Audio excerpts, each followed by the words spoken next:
Some of y'all know me as King Flex, K Flex, King Sexy, Denzel Sausageton to the ladies. I'm here, ready to spit that hot fire. Shout out to all the players out there. I'm broadcasting live from Los Scandalous, California.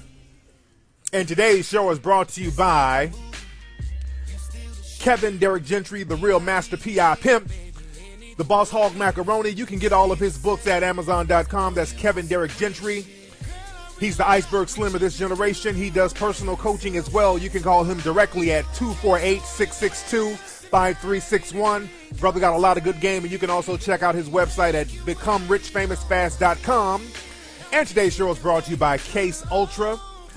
The Case Ultra t-shirt line, they have a new shirt line called the Mystic Ones. It's inspired by ancient symbols and mysteries of the universe, blended with modern style. Sign up for their t-shirt subscription and get a new t-shirt delivered every month. You never have to worry about buying another t-shirt again. All the Macklessons.com radio users, you use the code KFLEX and get 50% off on everything on the site, and that is CaseUltra.com. Shout out to those brothers and sisters. And don't forget, everybody, my movie, The Eugenist, the horror film, it's available on iTunes and it's available on Amazon for immediate download. You can get it on instant download on Amazon.com right now. So everybody go to Amazon or you go to iTunes and watch the movie now. Let's get those numbers up. The movie's doing great on iTunes, by the way. My movie, The Eugenist, it's going neck and neck with some of those major films. So it's whooping ass over there. Now, we needed to continue to whoop ass over there on iTunes. And don't forget to check out Hidden Colors 1 and 2 at hiddencolorsfilm.com. And we're working on another film now. We're working on the script. I'm going to let you guys know all the details about that pretty soon. But we got a drug caper coming up. It's a hot one. It's a heavy one. Email me at info@tariqelite.com to get more information about that, ladies and gentlemen. Now, we're going to get some calls. Today is going to be a deep show. I want to chop up some real good game on today's show. But before we do that, let me get some calls from the callers. Let me get some Mac and music real quickly. Let me get some Mac and music. And there's a lot of folks calling. Let me see who's on the phone. What's up? Who's calling? Yo, Tariq, what's good, homie? What's up? Who's this? Yo, this is Alvin calling from Daytona Beach, player. What's up with you? What's happening out there in Daytona Beach, Alvin? Oh my God, dog! It's a bunch of thirsty ass niggas out here, homie. you got to come out to Florida, bro. Orlando, something. Yeah. I was down in Orlando shooting for Hidden Colors, but I was down in Miami. I got to get back to Miami. I really got to get back to Miami because I miss it. I love the energy down there. But what's the vibe in Daytona? Are the women cooperative down there in Daytona? What's the vibe? They're cooperative, but it's still a separated crowd. You get what I'm saying? It's not like a melting pot. Like you could get you a white woman, to get you a Spanish woman. Like everybody kind of stay to themselves up here in Central Florida. I've been up here since '02. I'm from West Palm Beach, close to Miami area. So I'm used to the melting pot scene. Right. But it is what it is. You know what I'm saying? There you go. All right, man. Thanks for the call, player. All right, let's get some more calls. We're gonna get through the calls real quick because I do want to chop up some real good game. What's up? Who's calling? What's going on, Trey? What's up? Who is this? This is this is G Money. Now I call myself G the God after seeing your Hidden Colors. You did what with Hidden Colors? I said now I call myself G the God after seeing your Hidden Colors. Oh, there you go. Say you G the God after seeing Hidden Colors. You got that God spirit. I got that God up there. I had to go back to see my ancestors and find out all the greatness that's within us. There you go. So what's on your mind today, player? What's on my mind today is something I've been meaning to ask about, which I know you're gonna really go deep on. Is I was on Facebook the other day, and there was a post. I think you've probably seen the picture. There's a picture that said, "Hello, this nigga phone hang up." Okay, bro. G the God, your phone hung up. he had a funny voice. The dude had a voice. He almost sounded like a cartoon character. Hey, this is G the God. I'm calling. Hey, this is G the God. Hey, there's something you're gonna really run in. The brother had a real funny voice. I can imagine him hitting some pussy with a voice like that. What's your name? Turn around and look at it. Look back at it while I'm hitting it. Turn around and look back at it. Look at it. I'm fucking you real good, huh? Look back at it. That's that nigga got a voice on him. Let's take a few more calls before I get into some game because y'all off the chain today, man. What's up? Who's calling? What's up, Flex? It's Pop out of Atlanta. What's going on, man? How you doing, brother? Just wanted to shout you out, man. I'm a long-time listener. Yes, sir. I really, really enjoyed the show. I enjoyed the lecture. I came out to it in Atlanta. Oh, yes, sir. We had a great time in Atlanta. I had a ball out there. Hey, man, I appreciate you taking my call. That's all. There you go, man. Thank you for the call, brother. Yes, indeed. I got to get back on the road. And speaking of Atlanta, the lecture that I did in Atlanta, we're going to have that available soon. We're just finishing up on the editing as far as that, but that's going to be available soon. I think we'll have that for instant download as like one of my pay-per-view specials, so people don't have to wait to get the DVD. So we'll throw that up and everybody can just go ahead and download it instantly. So we're working on that because a lot of people have been asking about that. And we had such a great time down in Atlanta chopping up game. Let's see. Let's get one more call and let's see what's popping. What's up? Who's calling? Hello? Okay, players, when y'all call up, y'all got to get y'all prepaids together. Hello, what's up? Who's calling? Yeah, hello. This is Deen guy calling back. There you Your voice is hilarious. What's up, Jesus? So your phone hung. What happened to your phone, man? Yeah, my phone should be all right. Right now I'm on the streets. I'm making moves. Like, I'm making moves to the library and get some more of that information. But I wanted you to touch on it because, because in a response to that post, like I was saying, that post that said, a real woman takes care of a man, like, they can leave the house either hungry or horny. It seems like a lot of sisters were upset with that post, and they started spitting like mad hate, like, oh no, this is we're in 2013. You don't have to do this and that for them. Like, what am I, a slave? And I'm being oppressed and this and that. And I was like, no, get the hell out of here. Since when has the sisterhood of failure really taken over so many women's lives? That's exactly what it is. Okay? That's exactly. Thanks for the call. I'm about to answer that now, but thanks for the call. Now, that's what it is. That's that whole sisterhood of failure. It's like we're failing, so we want other women to fail too. That's all that's about. And women who are smart enough not to go for that, they know better than to go for that.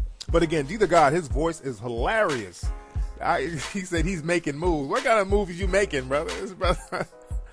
I can't see him checking women with that voice. Hold on, you better respect my pimping, goddammit. You better respect my pimping, because I'll slap you in goddamn mouth. You better respect my pimping.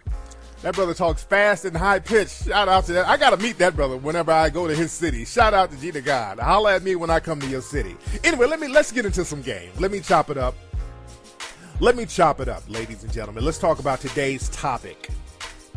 We're going to talk about today's topic, ladies and gentlemen. Let me get some more Mackie music popping. Let me just switch this thing up a little bit. But today's topic is one nigga at a time.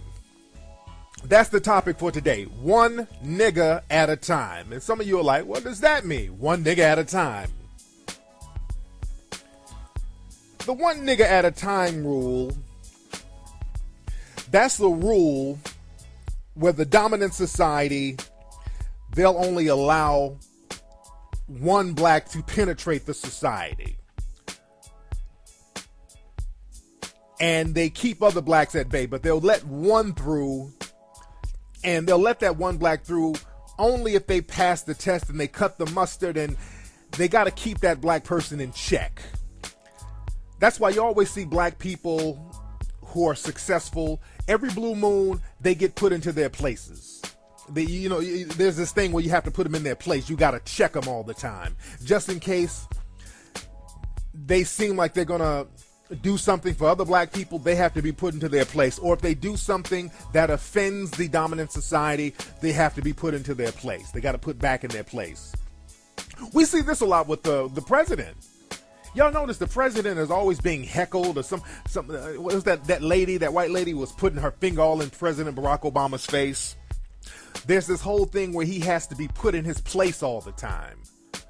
When he had that whole thing with the cop, he made that comment about the cop acted stupidly, and he basically had to apologize to this cop. President Barack Obama had to be put in his place. Now, recently, the other day, the First Lady, Michelle Obama, they tried that heckling shit with her. Michelle Obama checked that ass. I loved it. Michelle Obama was at a fundraiser, doing a speech at a fundraiser, and there was a female from the lesbian gay community. This older white lady came up to the event, worked her way up through the crowd, and started heckling the First Lady. Michelle Obama was like, no, bitch. No, it don't work like that. Michelle said, I don't do this. Michelle cut that shit real short. She's like, it's going to be me or this bitch. One of us going to get the hell up out of here. So she cut that real short. And then they escorted the woman out. But look at that whole mindset of them trying to talk down or talk at the president and the first lady. There's this whole theme of people trying to check them and put them in their place. It's that one nigga at a time mentality. If we put you up here in power, just know who you got the power from. It's that kind of mentality.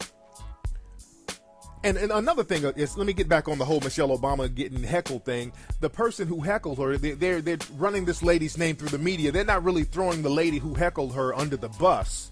They're kind of giving her shine, which is what the lady wanted. Which is very funny, because if that happened to any other first lady, that motherfucker would have been arrested. Anybody would have heckled another first lady, they would have they would have arrested them for the people.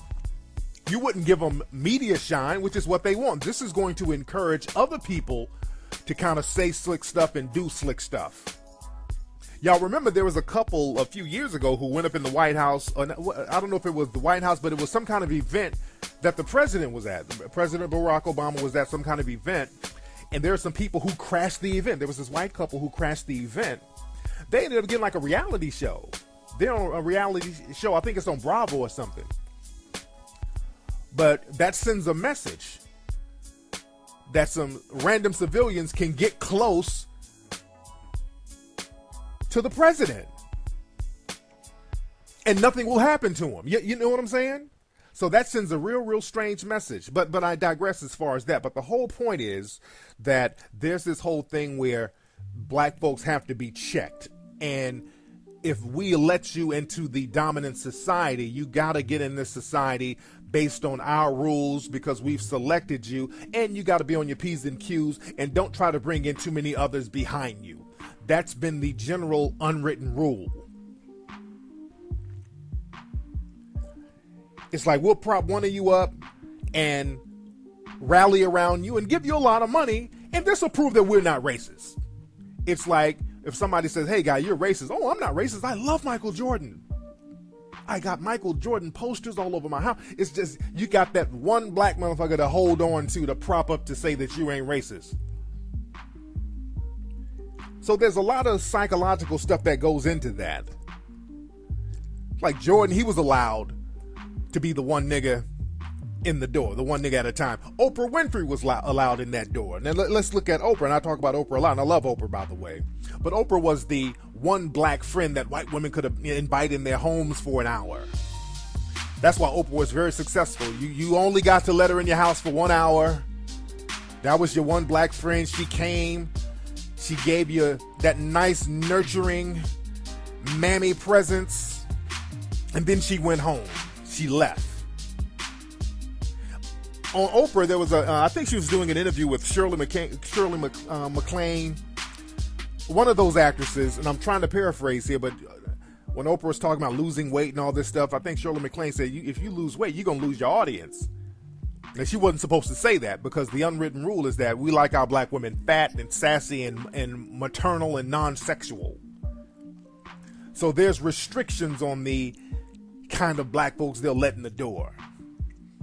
No, they let Michael Jordan in because, he was the happily married guy. He was the family man. I'm going to get back on that later. But that's one of the rules, too. If they let the black dude in, you got to be a family man. You got to be non-threatening. Can't really be single. And with the women, we'll let you in, but you got to be fat and sassy. You got to be overweight, because if you're too fine, our husbands are going to be looking at you, because we know what they like. We know what happened during slavery. We knew they couldn't keep them pricks in their pants when these fine sisters were around. So you can't have the sisters too fine. That's why you always got the Gabby Sidibe's around the attractive looking actresses who are of European descent. But the thing is, the whole one nigga at a time rule is very deep, not just in Hollywood. And let me get back on Oprah for a minute, because I'm not through with Oprah. See, with Oprah, and I've said this before, Oprah was the one friend that you can invite in your home for 1 hour. Say, hey, this is my black friend. I'm not racist. I love Oprah. But y'all notice when Oprah got her network, the OWN network, it didn't do too well at first. Those same white women who would watch her 1 hour show, they didn't cross over to the OWN network. They were like, wait a minute. It's just like society. We only wanted you in our house for an hour. But now you're trying to move in. You're trying to move in next door. We don't want that. That was the message. You're trying to get your own network. Now you're trying to establish a presence 24 hours. You're trying to move into the neighborhood, and we're just not ready for that. That's why Oprah's show was suffering, and this is why a lot of people were in the dominant society and in the industry, they were kind of shitting on her network. So Oprah did a lot of black programming now, so she figured out it's better to cater to the black audience to get a nice strong foundation, and now the network is doing better. That's why if you look at their own network, most of the shows are catered to a black audience. And then she just did a deal with Tyler Perry, and his show is pretty good. That soap opera that he does, it's like a soap opera type show. I think it's The Half and the Have-Nots. It was pretty good. We saw the first episode, and it was pretty good so far. But the thing is, again, it's just like the dominant society that we live in. When you bring in a black person, it has to be one nigga at a time. Even at your job, there's always the one nigga that they have, the one Uncle Tom that they have who's specifically selected to be the Uncle Tom at the job. And if there happens to be a lot of black people in lower positions or a couple of other black people in lower positions, that one Uncle Tom nigga at that job will keep all of you in check.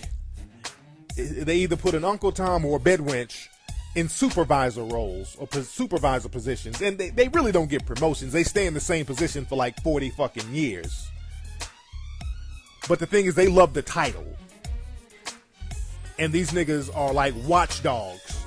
They keep tabs and they snitch. That's why everything you at your job, when you get written up and shit, it's that nigga telling on you. If you late, it's the nigga telling on you at your job. It's that coon and it's that bedwench telling all your shit.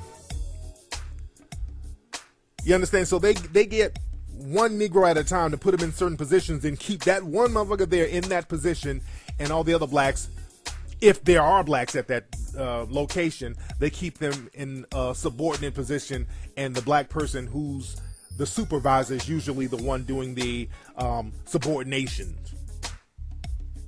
And they always give them some bullshit title like head of production. And you know how niggas are, when they get little titles, it goes to their heads. Even though they're not getting a lot of money, just the title alone will make them feel special. Just like Day Day in the movie Friday. You're a head of security, you top flight security, and you running around thinking that you on some G.I. Joe shit. So a lot of niggas, they get these supervisory positions and they really think that they're the boss at these spots to a certain degree when they get around other black folks. Because they've been co-signed, they've been given a position, they've been allowed to be that one nigga in a certain position. And they take pride of it. I was the first black supervisor at IBM. I was the first black supervisor at Pepsi. Niggas love taking pride in little bullshit titles like that. Now I'm saying all this to say this, because the theme of this goes to the movie that I just saw with Will Smith, the After Earth movie. Will Smith and his son Jaden Smith, they were in a new movie called After Earth, and the movie got horrible reviews. The movie reviews were absolutely horrible, and the movie wasn't that bad at all.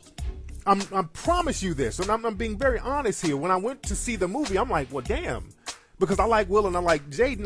Let me see this movie because the commercials look good, and I said, let me go see this movie. Because I wanted to see it anyway, but I want to see if this is really as bad as they're making it seem. I want to see what went wrong in the movie. So we went to see the movie, and we're looking, and we're interested, and we're just waiting on the bad parts to come in, and we really analyzed the movie. And after the movie was over, we're looking at each other like, okay, this was a good movie. Wasn't nothing wrong with this movie. I mean, what were the critics talking about? Did they see another movie? Did they see something that we didn't see? There was nothing wrong with this movie. It was actually a very good movie, very good story, good acting, good visuals. Everything about the movie was okay. It wasn't bad. I mean, there's been better movies, but I'm like, this movie was not a bad movie by a long shot. So let me get into what the real deal is. Because a lot of times, again, we got to be very honest when it comes to the black shit. There's always some undertones in there. And people pretend to dislike one thing when they dislike something else. Just like with the president, again, a lot of folks don't like the fact that there's a black president. They don't want to admit that, so they say shit like, well, I don't like Benghazi. I don't like Obamacare. I don't like big spending. I don't like that he's a Muslim. They like all these old bullshit smoke screens that they put up trying to hide the fact of what they really don't like. And I think a lot of the criticism of this new Will Smith movie, is the same thing. They're trying to cherry pick a whole bunch of bullshit about what they don't like about the film. And I'm like, you're kind of reaching. And if you listen to some of the critics, a lot of them, what they really don't like, they complain about the nepotism. This is a vanity project. Will Smith is trying to make his son a star. They don't like that. Because, again, that's breaking the one nigga at a time rule. And now the critics shitting on this movie is them putting Will Smith in his place. Remember, a lot of blacks, when you get in certain positions and you seem like you're about to deviate from that position, you have to be put into your place. Just like with Tracy Morgan. Y'all remember Tracy Morgan, the comedian? He did a stand-up comedy set of something about gay people, and then they put him in his place. They publicly gave him a spanking. It made him apologize for a comedy set. And that's another thing, too. This whole thing where they're punishing black men or black male celebrities for being homophobic. That's a new thing, too. That's a new way to keep you in check. Just with Isaiah Washington, they put him in check by accusing him of being homophobic. A lot of these basketball players now, they're putting them in check for making so-called homophobic remarks. Like Kobe Bryant, I think he got fined for making a homophobic remark, to a so-called homophobic remark to a ref.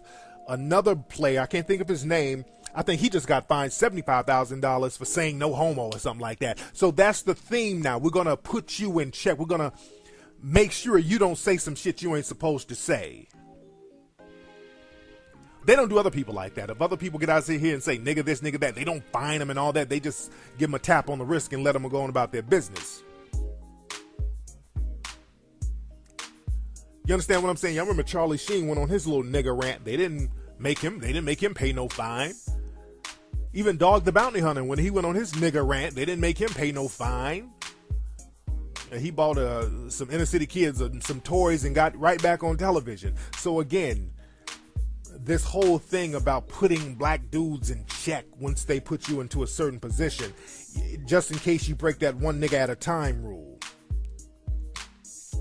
But again, Will Smith is getting put in his place because the thing is, they like Will Smith. The dominant society loves Will Smith, but Will Smith did a movie where he's opening up the door to his son, which he should. His son is a good actor. He's putting his son on. And this movie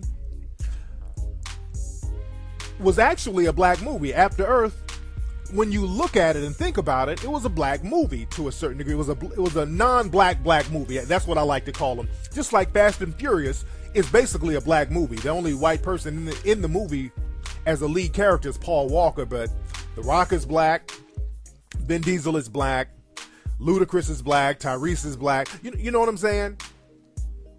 Then they got a couple of Latinos and all that stuff in there. But again, the way they promote the movie, it works because it's a non-black movie. It's black folks, but you don't portray them in black culture to a certain degree. You give it more of a universal appeal, which is smart. That's a great way of marketing a film. And also with films like this, in order to market it like that, you got to keep the black female out. Because if you get a black female, you got to give her a love interest. And if you give her a black male love interest, people will have a problem with that. Black relationships in films are real touchy. Whenever you see a black relationship in a film, you almost automatically make it a black film. Black man, black woman, black film. And with this Will Smith movie that came out, he had a black wife, black daughter, and black son. is a black family. You're not supposed to show a positive black family in many movies. Any black movie, the black family is supposed to be fucked up, you own crack, dysfunctional, the dad ain't supposed to be there. It's supposed to be that type of shit. And moviegoers who saw this movie, it wasn't promoted like that. Again, it's not promoted as a black movie, but when you go and you see there's a black family, so that goes against what you're supposed to see. So Will is pulling a Jedi mind trick on people. He's bringing in other colors. See, and also you got to go back to Jaden Smith, his son Jaden Smith. When he did the Karate Kid movie, y'all remember, man, a lot of folks were up in arms on some racial shit about that. They were making a lot of racist comments about that because he was a black kid doing a remake of a movie that is loved in America. The original Karate Kid was a movie that was loved in America by the dominant society. They loved that movie with Ralph Macchio, whatever that. What was his name? I think his name is Ralph Macchio, whatever his name is. The guy who played the original Karate Kid, the white kid. That's an all-American story of triumph and discipline and beating the odds. And again, our brother Paul Mooney, he said, the comedian, white folks don't like you messing with their shit. Just like the Wizard of Oz, that's their shit. Don't mess with it. When they did the movie The Wiz, the Wiz flopped when it came out because you messing with white history. You're not supposed to touch that. And just like the Karate Kid, you messing with that, and some people are going to have problems with that. So again, with Jaden, the brother in the movie didn't deserve to get all those bad reviews. They didn't deserve to get all those bad reviews. The thing is, it's like you're trying to bring in other black folks without our approval. You need our approval to bring them in. And we didn't really give the green light to Jaden. He was cute in a couple of little movies, but we didn't give him the green light. He didn't go through us. So, Will, you got to fall back on trying to bring your son up in here. You're trying to make him a star behind our backs. That's the whole vibe that seems to be ruffling people's feathers. And that's the whole thing. You got to get approval to do certain things from certain gatekeepers. That's the whole message that they're trying to send. This is why, for example, my movies Hidden Colors 1 and 2, even though they are some of the best-selling documentaries on history that's out now, period. I mean, Hidden Colors is outselling major movie shit. Hidden Colors was like on Amazon the #1 history documentary for months. I mean, it was outselling shit from the History Channel. I mean, shit that people spent millions upon millions of dollars producing. Our stuff was outselling theirs. But you notice you never hear anything about Hidden Colors in mainstream media. And that's not by accident. Trust me, they know about it. Everybody knows about Hidden Colors. When the movie came out, I mean, it was sold out in every single theater around the country. So everybody knows about it. The media outlets, they all know about it. But the thing is, it's like you didn't go through us to get this thing popping, so we're going to ignore that. But which is cool because, again, it's a grassroots effort anyway. And I knew that going in. And again, even so-called black film festivals, they ignore it to a certain degree because black film festivals, they're bought and sold too. I noticed that. A lot of black film festivals, just look at their sponsors. They're sponsored by Heineken, so they can't ruffle feathers. They're the one niggas at a time, too.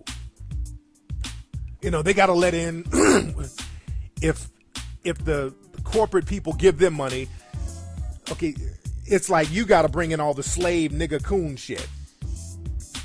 Don't bring in nothing that's going to ruffle feathers. We're going to give you a film festival cred, so we want you to help bring in all the other slave coon Negro movies. Don't bring in nothing of real significance. So a lot of these so-called black film festivals, they're very ineffectual within themselves because of the people who are paying them, where they're getting their money from, which is a very bad habit of black folks. Black folks that take money from anywhere, and when you take money from anywhere besides your own, you're forced to do the bidding of others. That's very important. That's why I was very adamant about, especially the first Hidden Colors, that we all got the money within our community. We raised the money on our own and didn't get any outside funding. But I digress as far as that. But the thing is, back to this movie. Now, Will and Jaden Smith, they were in the movie The Pursuit of Happiness, and that movie was very successful. Now, some people might say, well, that movie was successful. Well, doesn't that just kill your theory? No, it doesn't kill my theory, because the movie The Pursuit of Happiness with Will Smith and his son, remember, Jaden was a kid at the time. He was a cute, cuddly, non-threatening kid.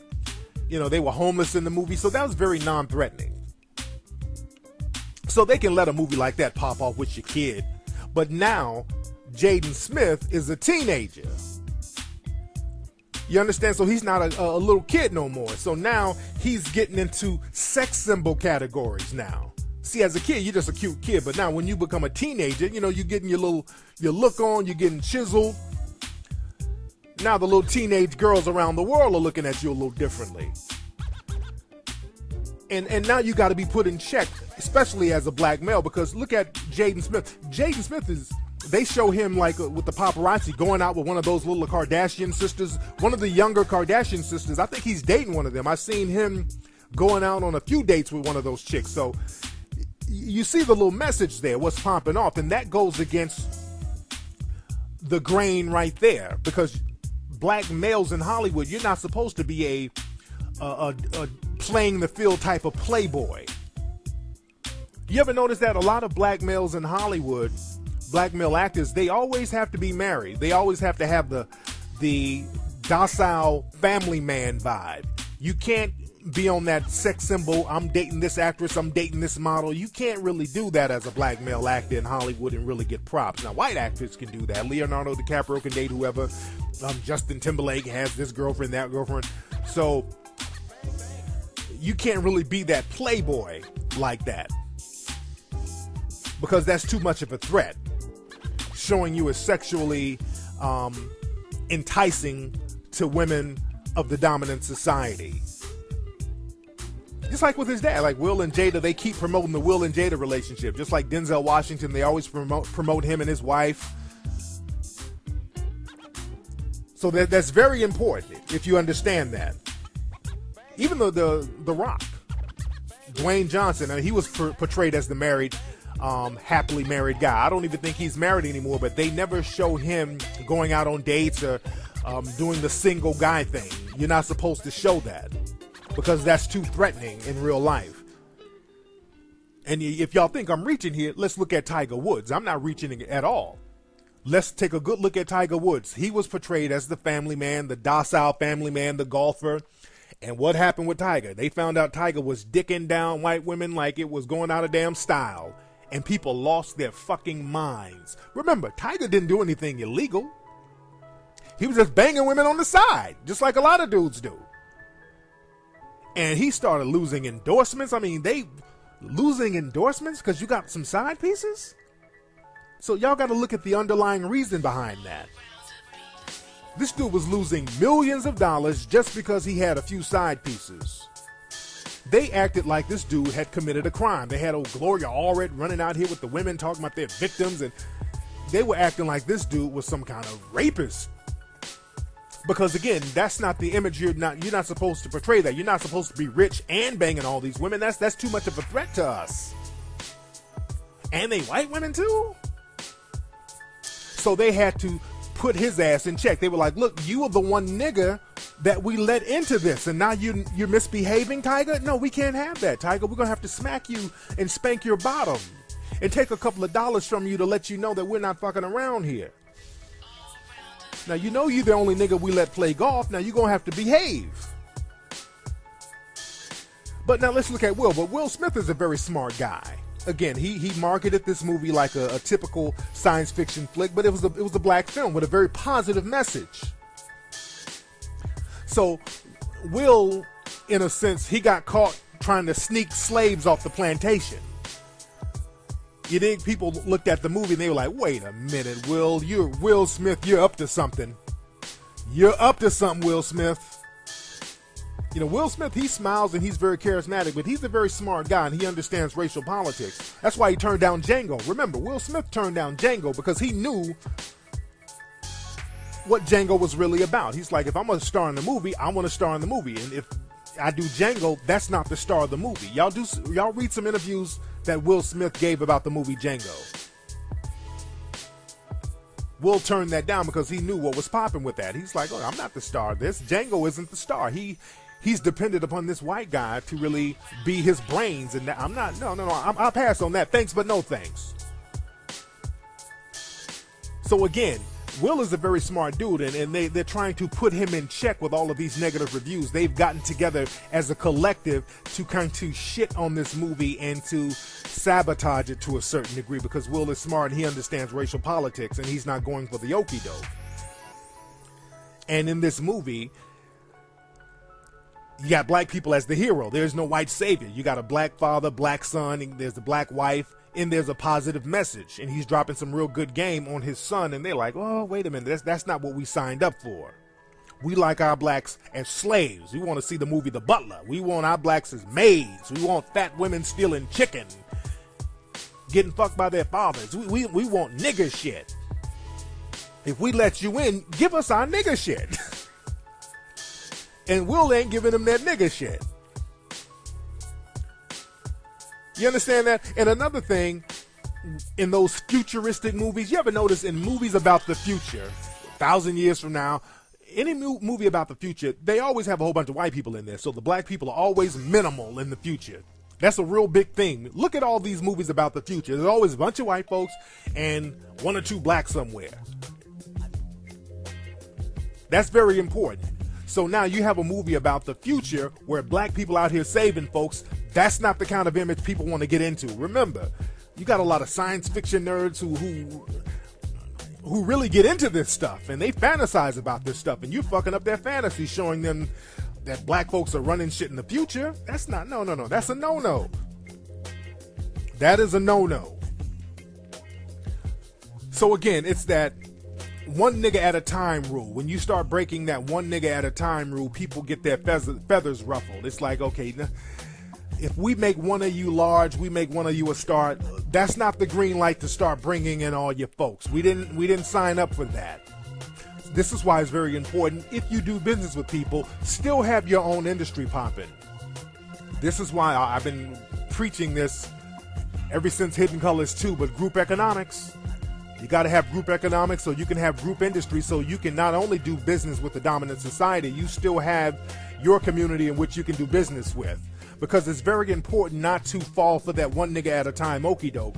Because when you abandon your own community, relishing in being the one nigga at a time, they can take your one nigga at a time status away from you at any moment, and then you ass out if you alienate yourself from your own community. And that's a mistake that a lot of black people make. They alienate themselves from their own community in exchange for being that one nigga at a time, not understanding that they can take that shit away from you at any moment, and then you won't have anything to fall back on. That happened to Jesse Owens and Joe Louis, the boxer. Jesse Owens, in the 1930s, he was a track runner. He went over there to Germany during the Olympics. He embarrassed Hitler because over there they were talking about how the Aryans were the superior race. They were even more superior than Americans, and they were the superior race. And then he went over there and just started whooping their ass in all of these sports, and that embarrassed Hitler. And America rallied around Jesse Owens to a certain degree because of that. I won't say rallied around, but they gave him props. They said that he was not like the other Negroes. He was like super nigga. So we'll give him props. We'll make him rich and famous, and we'll give him props. And they did the same with Joe Louis. He was a good boxer. They made him rich and famous. He was the one nigga at a time that they would let in. Now, they let them become celebrities and make money for a long time until the 1960s, until the civil rights movement came through. And they tried to get Jesse Owens and they tried to get Joe Louis to talk down and to distance themselves and to kind of sabotage verbally the civil rights leaders. They got them to talk down on the civil rights leaders. And then the black community started to look at Jesse Owens and Joe Louis as sellouts and toms. So they lost their black audience. The black audience stopped fucking with them. They're like, okay, y'all going that route. We're not rocking with you no more. And then what happened, the dominant society, they didn't find any more political use for Jesse Owens and Joe Louis. So what happened? They stopped propping them up. And these brothers ended up losing their money. And Jesse Owens died broke.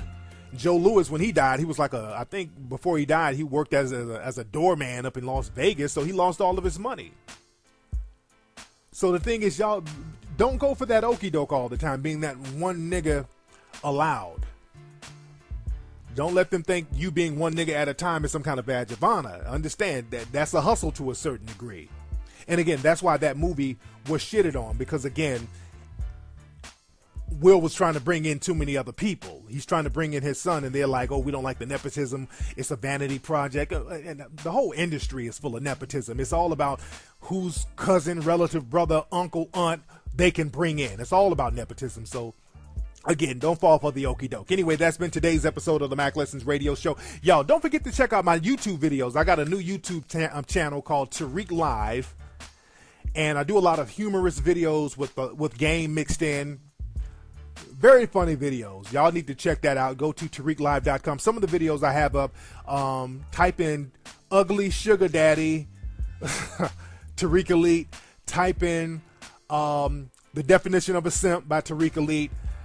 Type in, what's them? I got so many of them up there. I got some good ones on there. I put up a new video every couple of days, so you can check that out. I got a new one up called You Are Not a Player, You Ain't No Player by Tariq Elite. So check all that out on YouTube and subscribe to that page on YouTube so you can get the videos that I send every day. Also, tonight I might do a live YouTube show. We tried to do a YouTube show on Sunday, and we had so many technical difficulties, so I'm going to stick with Ustream. I'm going to continue to do Ustream, but I'm going to fiddle around with the YouTube channel. So I'm going to do something on YouTube tonight. So follow me on Twitter at Tariq Nasheed so I can give you the link to the YouTube live page that I'm going to do tonight. So everybody stop what you're doing right now and follow me on follow me on Twitter at Tariq Nasheed so you can get the updates on when I'm going to do the live show. And I'm going to do that tonight, and people can call in and we can chop up that good game.